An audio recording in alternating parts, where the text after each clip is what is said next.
Hey! Literally 1 week after I make the video about Rickroll 64 being a successor to TimeSplitters, this happens. A demo drops on Steam, and now there's a new Fangame out there that isn't just like TimeSplitters, it sorta is. This is TimeShifters, a game in progress by Fawcett Gaming. I don't know if I'm saying that right, and if I messed it up, I apologize to the creators.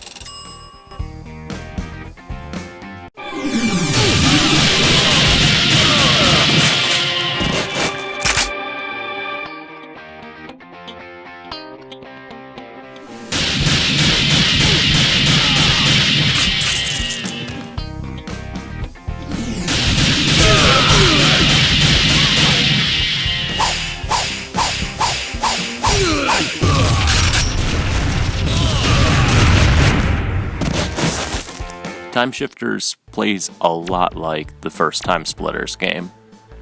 You play as a character in a timeline in a specific setting. Your goal is to run to a certain point of the level, pick up an item, and run back to an escape point.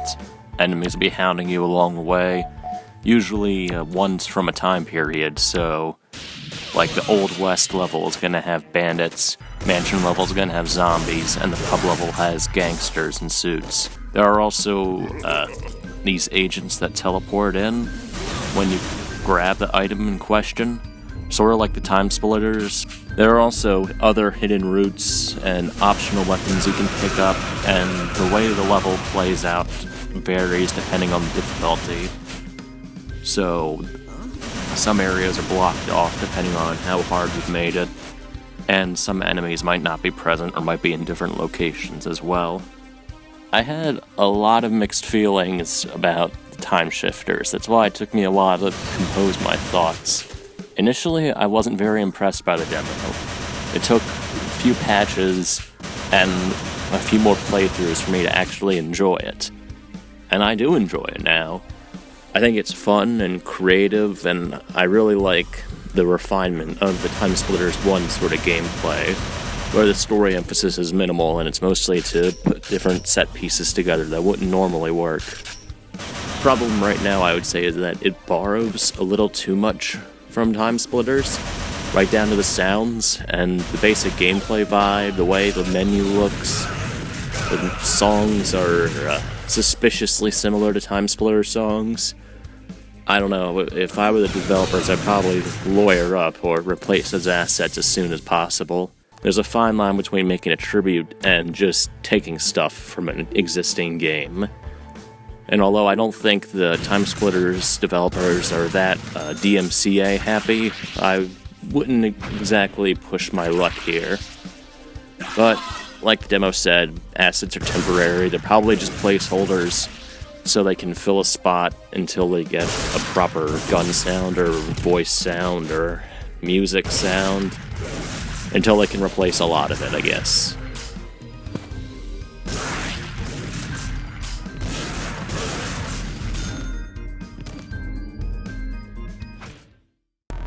According to the Steam page, the game is supposed to feature 12 levels in arcade mode, more challenges, so on and so forth. I'm not sure if there's going to be online options.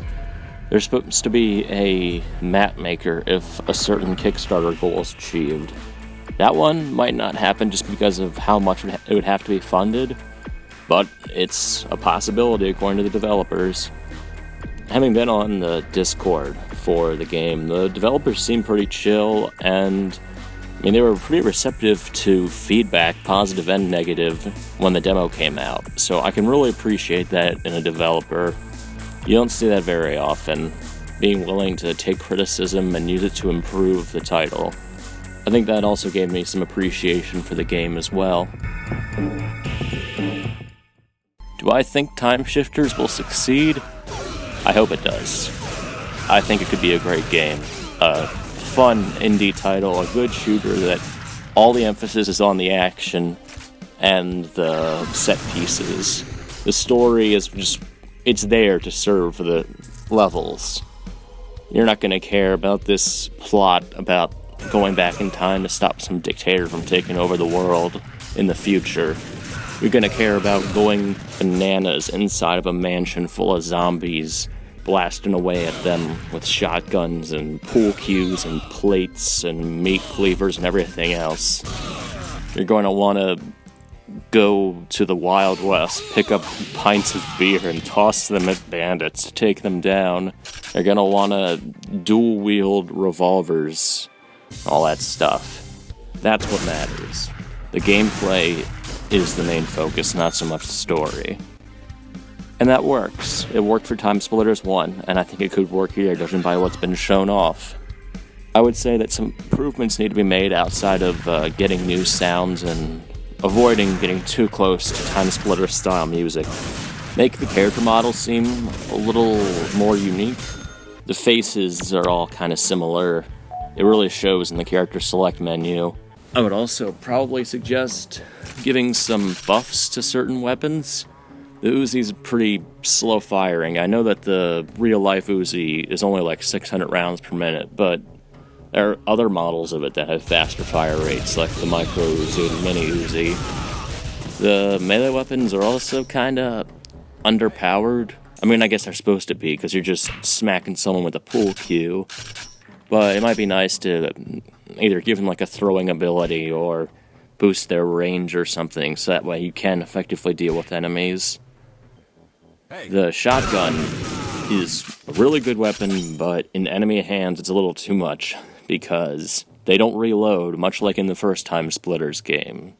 So you can just be bombarded with non-stop double-barrel shots. That's why it would also be handy if enemies had to reload, even if it was just for that short period of time when you do it. That would make a big difference, so you aren't just going to get instantly killed by 3 shots from a 2-shot weapon. I would definitely suggest adding split-screen multiplayer into it, along with bot support. The usual stuff that can make a game really last. I don't know if online play will be there, but I would like it to be.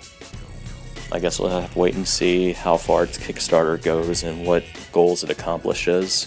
That said, I'm hopeful for the game, and I really want the developers to succeed with it.